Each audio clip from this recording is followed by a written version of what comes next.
होए वही जो राम रची राखा, ये है उसका फैसला। हो ही वही जो राम रचि राखा, को करी तरक बढ़ा वही शाखा। नहीं, आप भक्ति चैनल पे नहीं आए हैं, ये न्यूज चैनल ही है। और आज हम बात कर रहे हैं अखिलेश यादव के बारे में। अखिलेश यादव ने संसद सत्र के 7वें दिन जो भाषण दी है, वो बड़ा ही अद्भुत भाषण दी है। उन्होंने अयोध्या पर बीजेपी के हारने से लेकर बहुत अच्छी तरीके से घेरा है। क्या शायराना अंदाज और तुलसीदास की चौपाइयों से जो अपने भाषण को उन्होंने सजाया है, वो सुनने लायक है। वो बीजेपी को बताना चाहते थे कि आप कितना भी पटक लो 400 पार, लेकिन होगा वही जो जनता चाहेगी, होगा वही जो राम चाहेंगे। आप उनका भाषण ये सुनिए। अयोध्या की जीत भारत के परिपक्व मतदाता की लोकतांत्रिक समझ की जीत है,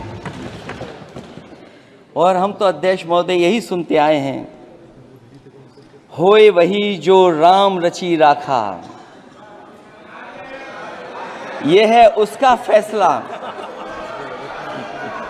अध्यक्ष महोदय, होई वही जो राम रची राखा,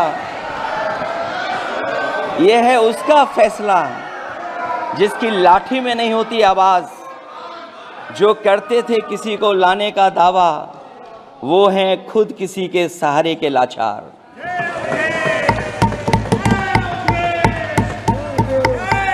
अध्यक्ष महोदय,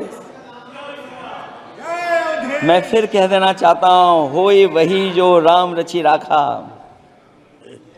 यह है उसका फैसला, जिसकी लाठी में नहीं होती आवाज, जो करते थे किसी को लाने का दावा, वो हैं खुद किसी के सहारे के लाचार।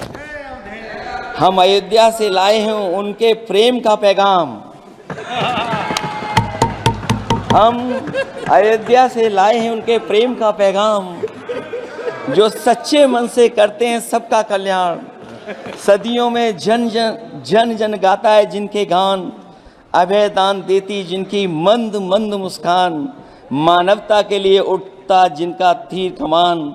अध्यक्ष महोदय, जो असत्य पर सत्य की जीत का है नाम, उफनती नदी पर जो बांधे मर्यादा के बांध, वो है अवध के राजा पुरुषोत्तम प्रभु राम। हम अयोध्या से लाए हैं उनके प्रेम का पैगाम।